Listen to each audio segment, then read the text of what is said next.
이제 분석을 해보겠습니다. 자, 여러분 보시면서요 구독과 좋아요 알림 꼭 부탁드리고 많은 응원 부탁드리도록 하겠습니다.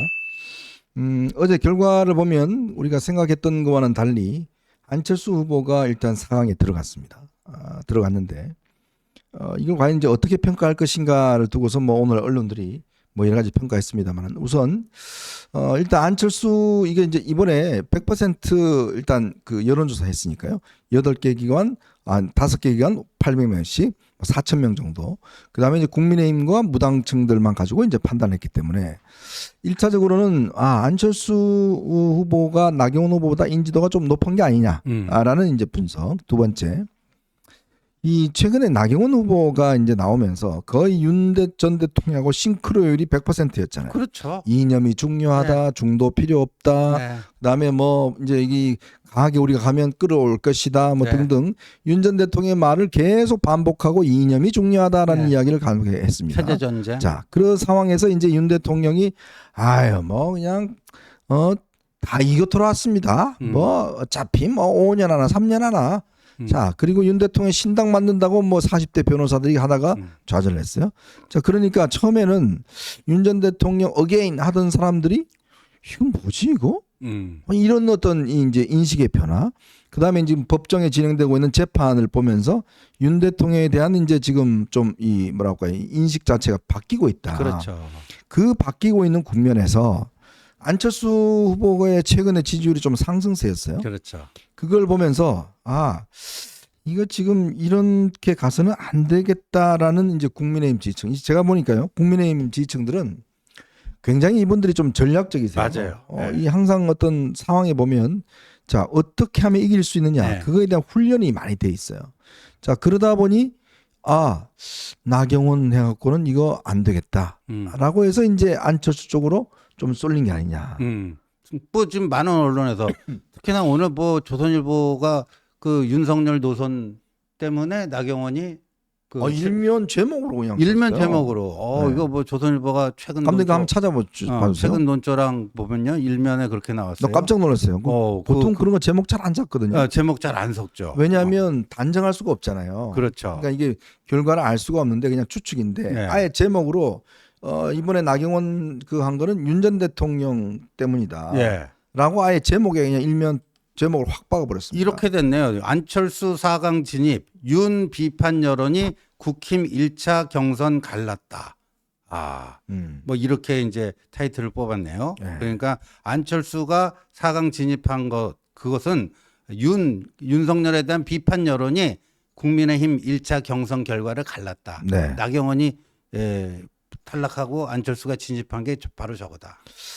자, 이게 저는 그렇게 봅니다. 이게 이제 서서히 좀 이 기류가 네. 이제 바뀌고 있다라는 전 느낌이 들어요. 그게 뭐냐면 처음에 이제 탄핵 이 됐을 때 그 전만 하더라도 윤 대통령을 옹호해야 된다. 윤 대통령 어게인 뭐 이런 것들이 이제 있었는데 딱 8대 0이 나면서 이제 현타가 온 거예요. 네. 윤 대통령 지지했던 분들이 내가 생각했던 거하고 다르네? 아니 저 당에서나 언론에서 전부 다 무슨 기각되고 각하된다고 그랬는데 근데 아니잖아. 지금 이 헌법재판소 저 판결 보니까 이거 뭐 잘못했잖아. 네. 라는 거였는데 그래도 윤 대통령 좀 짠하고 좀 뭐 그래도 우리가 의리가 있잖아. 네. 배신자는 안 되잖아. 네. 라고 했다가 네. 윤 대통령이 딱 사져가면서 맞아요. 제가 아까 말씀드렸던 그거 다 이게 왔습니다. 그리고 아니 저분 왜 저러지? 자 거기에 플러스 알파. 네.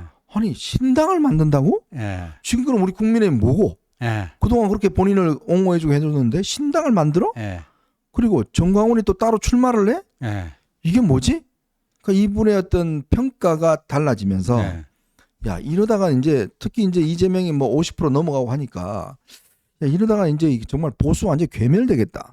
그러면 판단 이제 윤 대통령은 과거다. 네. 과거는 있자. 그다음에 그럼 새로운 우리가 미래를 위해서 어떤 사람을 뽑아야지만이 이재명을 이길 수 있느냐. 그렇죠. 그 판단이 저는 서서히 지금 진행되고 있는 게 아닌가. 그렇죠. 저도 그렇게 봅니다. 그게 이제 에너지 체인지라고 저는 본 거고. 그러니까 윤 대통령이 파면 이후에도 그런 그 돌출적 언행으로 인해서 그나마 윤 대통령을 성원하고 안타까워했던 많은 사람들이 오히려 정때 게 만들어줬어요.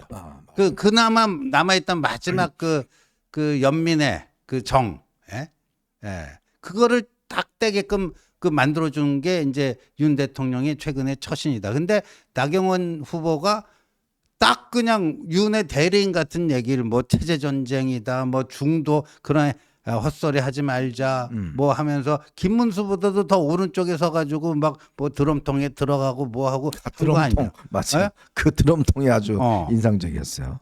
네. 그러니까 그리고 뭐 나는 한동훈 후보 떨어뜨리러 나왔습니다. 네. 나정이라고 그러죠. 뭐 여러 가지 뭐 이런 게 있다 보니까 야, 저 나경원은 그래도 뭐 이제 나경원 의원이 뭐 아직도 뭐 자태가 참 그 출중하지만 원래부터 그런 그 도시 여성의 그 세련된 이미지로 뭐 해가지고 사실은 극우적인 냄새나 이런 게 풍기는 사람은 아니었잖아요. 아니 서울에서 지역 가면서 그렇게 하면 어떻게 해요? 그렇죠. 그러니까 완전히 돌변해갖고 윤하고 싱크로율이 99.99% 하니까요. 그러니까 저는 이렇게 이제 요약한 거죠. 어제 그 민심은 굿바이 윤이다. 윤 어게인에 대해서 아니 올시다. 굿바이예요. 예, 이제 윤 대통령이 빠이빠이입니다. 이걸 한 거죠. 자, 그래서 이게 지금 하나의 어떤 저희가 굉장히 중요한 지금 지점이 있는 것 같습니다. 즉 국민 여론이 이제 서서히 이게 움직이고 있는 게 제 눈에 보입니다. 즉 지금부터 이제 국민들은 4강에 딱 이제 정해지면서 야 누가 이기냐? 이재명이 누구하고 붙을래? 이길 수 있는 사람 누구야? 홍준표? 홍준표 가지고 있는 그 생각과 일단 나이부터 차이가 나고. 네. 자, 그걸로 과연 중도층이 올까? 뭐, 아니, 그분이 또 막 이 말 자체를 막 이제 막 하잖아요. 이제 그러다 보니 이게 중도층 입장에서 보면 내가 저 사람을 찍어? 나하고 저 사람, 그러니까 사람이 그런 게 있습니다. 이게 그러니까 이 국민들이 후보를 찍을 때 자신의 어떤 이 품격과 이런 상황이 있잖아요. 네. 이가 좀 일치하는 면이 있어요. 내가 그 사람 찍으면 내 품격도 좀 올라가는 그렇죠. 그런 면이 있어요. 예. 그런데 이제 이게 정말 딱 이재명하고 토론을 붙으면 이게 안 된다. 저 김문수 후보가 자랑할 그랬고요. 김문수 후보가 턱걸이. 그 저 며칠 전에 이제 저 채널에 이제 국회의사담 촬영 갔잖아요. 그 촬영 앵커하고 계속 팔씨름하자고. 팔씨름. 팔씨름을. 그러니까 뭐냐면 내 나이 많은데 내 힘 있어. 나 팔씨름하면 이거 이외에는 별로 지금 본인이 뭔가 알리고 자고 할 수 있는 게 없어요. 왜? 준비가 안 돼 있어요. 네. 이분이 무슨 AI 시대를 알겠습니까? 무슨 뭐 이걸 알겠습니까? 그러니까 이게 준비가 안 돼 있다 보니까 지금 이게 토론만 가면 김문수 후보는 이게 망가져요. 그러니까요.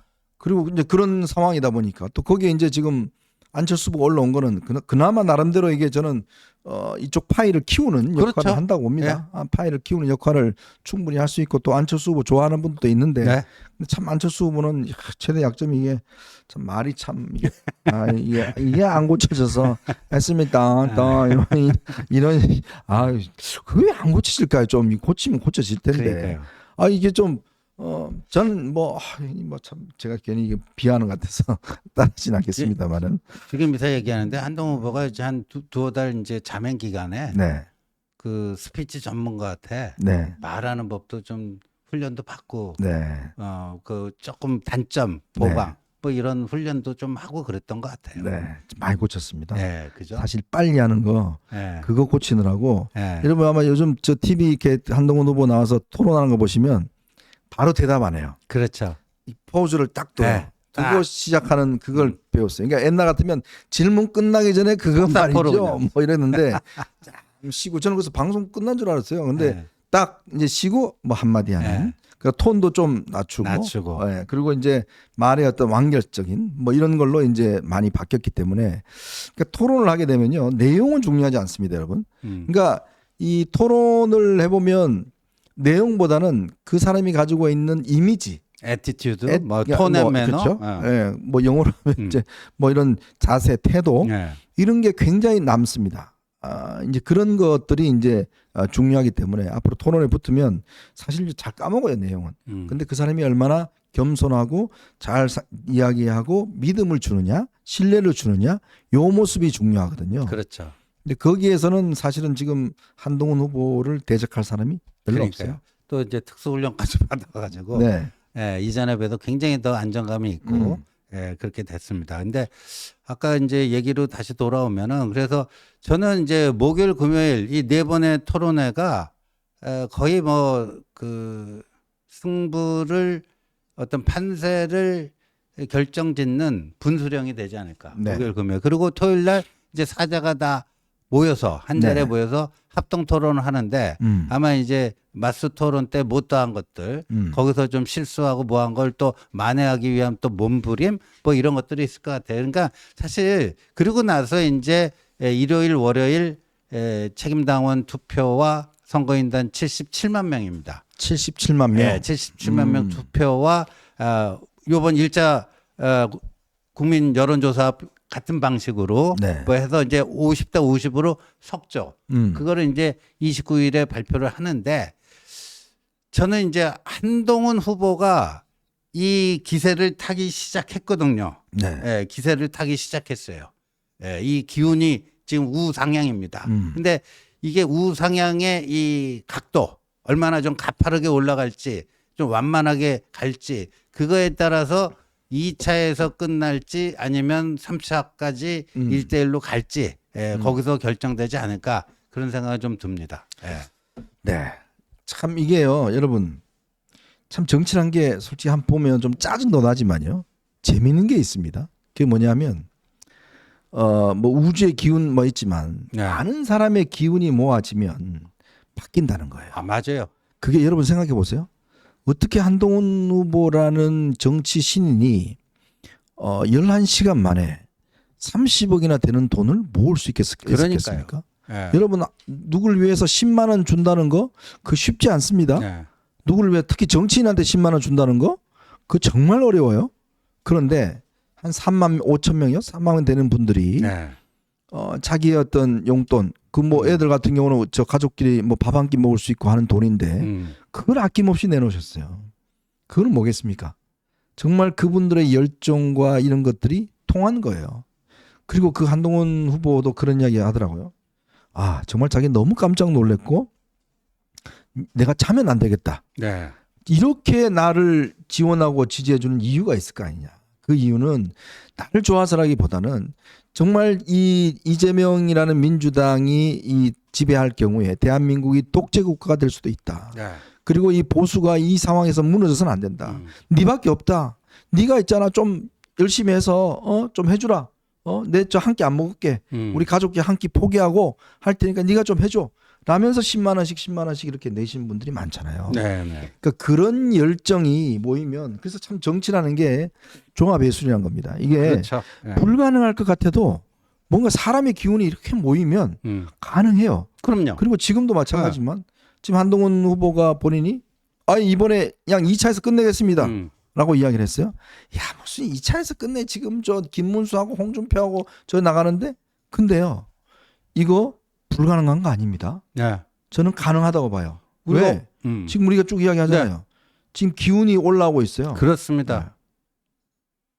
우리는 뭐 무슨 저 그 무속 그쪽으로 얘기하는 뭐 기받고 뭐 그런 게 아니고 이게 이제 에너지를 얘기하는 거. 이게 사람들의 다 에너지가 있잖아요. 그러니까 정치라는 거는 절대 독불장군 혼자 잘나서 한다고 되는 게 아니라 많은 사람들로부터 그런 성원, 그 에너지를 받고 그 길을 모아서 크게 이제 발산을 시키면서 뭐 하는 그런 점에서 종합 예술이고 모두가 함께 가면 길이 됩니다. 비대위원장 시절부터 이제 한동훈이 얘기했던 게 바로 그런 건데 네. 저는 어제 이제 우리 조경태 육선 의원 나와서 이제 저희 셋이 얘기하면서 그 얘기를 했잖아요. 네. 저는 불가능한 건 아니다. 불가능한 건 아니다. 그리고 이 토론회가요. 오늘 딱 봤는데 저는 제가 원하는 구도가 딱 됐어요. 머릿속으로. 안철수는 한동훈은 안 찍을 거예요. 그렇죠. 예. 그러니까 최대로 하면 3번은 하겠다 싶었어요. 최대로 하면은. 예. 본인 거 한 번에 네. 김문수와 홍준표가 지목을 해주면 3번 할 수 있다 했는데 딱 그대로 됐어요. 그래서 저는 지금 아주 야 뭐가 이렇게 일이 또 될래니까 착착착착 또 돼가네 하는 느낌이거든요. 물론 이제 여기서 잘해야 되죠. 이게 보면요. 3번을 한다라는 거는요. 한마디로 얘기하면 하이 리스크 하이 리턴입니다. 하이 리스크. 그러니까 그만큼 리스크도 커요. 여기서 잘하게 되면요. 잘하게 되면 하이 리턴이 돼가지고요. 바로 우리가 2차에서 끝내는 그걸로 갈 수가 있습니다. 근데 너무 의욕이 앞서고 뭐 하면서 여기서 의도한 대로 잘 안 풀리면 이게 오히려 더 좀 본인의 그 페이스를 망가뜨릴 수가 있는데 저는 이제 한동훈 후보의 최근에 어떤 그 보여주는 그 안정적인 모습과 그간에 이제 쭉 그 트레이닝하고 준비해 왔던 거, 네. 뭐 이런 걸로 보면 해낼 수 있을 것 같아요. 예. 그 이제 뭐 저는 뭐 이 정치는 아닙니다만은 제가 이렇게 주변에서 관찰만 해보면 확실히 TV 토론이라는 게 끝나고 난 다음에 사람한테 무엇이 남는가가 중요해요. 네. 첫 번째는 야, 내 저 사람 있잖아. 굉장히 좀 믿음이 간다. 이런 게 좀 생겨야 돼요. 그거는 그렇죠. 뭐냐면 이 눈빛과 행동에서 보여지는 거거든요. 네. 그러니까 이게 이제 이런 이 사람들 대할 때 전 처음에 이렇게 보면 눈빛을 많이 봅니다. 그러니까 눈이 이렇게 막 이렇게 돌아가는 사람이 있어요. 막 왔다 갔다 돌아가는 사람이 있어요. 이거 잘 못 믿습니다. 저는 저 와이프가 저한테 되게 항상 지적한 게 뭐냐면 네. 제가 옛날에 사건 기자를 하는 바람에 어디 가든지요 이렇게 주변을 많이 살펴요. 맞아요. 그렇게 돼요. 그 버릇이 있어요. 예. 맨날 저한테 직업병이에요. 직업병. 지적을 하는데 제발 좀 사람 좀 쳐다보라고 지적하는데 그러니까 이게 정치인이라는 게 상대방을 좀 압도하는 눈빛이 있어야 돼요. 즉 이 유권자들한테 신뢰감을 주는 눈빛이 있어야 됩니다. 그렇죠. 자, 이제 그게 중요하고 그리고 내가 저 사람의 논리를 따박따박 깬다고 해서 그 사람이 돋보이는 게 아니에요. 아니에요. 예. 어떨 때는 좀 네, 제가 잘못했어요. 라고 하는 그 어떤 아량이 있으면 맞습니다. 이게 이제 포용력이 있어 보이거든요. 그리고 이제 확실히 전문성을 보일 필요가 있습니다. 그러니까 저는 그거는 뭐 한동훈 후보가 뭐 압도적이라는 생각이 들어요. 예. 지금 아마 다른 분들 저 AI 이야기하면 한 두 마디 하면 저 그러잖아요. 홍준표 후보. 그 내가 한 거 아니고 그 이병태가 했는데 뭐 청년의 꿈에서 뭐 저 질문해보라 해갖고 내가 했는데 뭐 난 대구시장인데 왜 나한테 물어요? 뭐 이러면 끝나는 거거든요. 예. 맞습니다. 하여튼 그거는 좀 더 파고 들어가면 그러니까 저는 이제 홍준표 후보가 좀 판단을 잘못하신 것 같은데. 근데 아마 나중에 후회하지 않을까 싶어요. 한동훈 네. 고른 거를 본인 거기서 진검승부를 한번 해보겠다 하는데 그게 뭐 AI 이런 거 뭐 벼락치기 공부한다고 바로 되는 거 아니겠잖아요. 저번에 그 CBDC도 몰라가지고 네. 그 이병태 카이스트 교수한테 물어보라 하는 것도 그것도 사실 좀 부끄러운 일이거든요. 근데 이게 2차에서 끝내는 게 왜 중요하냐면요. 이재명이 27일에 민주당 후보 확정입니다. 27일. 근데 그렇죠. 우리는 그 이제 27일과 28일 양일간 조사해서 29일 오전 중에 아마 발표할 텐데 네. 거의 비슷한 타이밍에 딱 돼버리면 좋아요. 그러면요 한독수 뭐고 그런 것도 다 게임 수면 끝. 아로 게임 끝. 가려 앉아갖고 수면 위로 다시는 못 올라옵니다. 네, 게임 끝입니다. 그걸로 끝이에요. 네. 예. 그러니까 이게 지금 이 토론이라는 게 활성화되면 뭐 주변 인사들 들어오는 거 보지도 않고요. 지금 여러분 보십시오. 딱 이제 이 사자 딱 끝나니까 사람들이 막 모이잖아요. 그게 바로 힘입니다. 네. 이게 가능할 것 같으니까 모이는 거거든요. 그렇죠. 네. 아니 지금 뭐 저 후원금 그때 되고 나서부터요. 네. 저 제 전화기에 불통이 나요. 아. 진짜 뭐 연락도 안 하던 분이 몇 년 만에 뭐 연락해갖고 뭐 그냥 친한 척하고 막 그렇습니다. 그때 잘하세요. 네, 지금이 중요해요. 네. 전화하는데 바쁩니다. 막 끊어버리면 이제 그 다음부터는 그럼요. 땡이에요. 네. 아유 고맙습니다. 열심히 하겠습니다 하고 제가 또 전화 드리겠습니다. 그럼요. 이렇게 해야지 이제 좀 잘 나간다고 뭐 그냥 거만하게 하고 뭐 기자들 전화 잘 안 받고 그러면요 끝입니다. 사람이란 게 잘 나갈 때 조심해야 돼요. 자, 저는 이제 마지막 이슈로 한번 넘어가 볼까요? 여러분 보시면서 구독과 좋아요 알림 꼭 부탁드리도록 하겠습니다. 자, 아니 대법원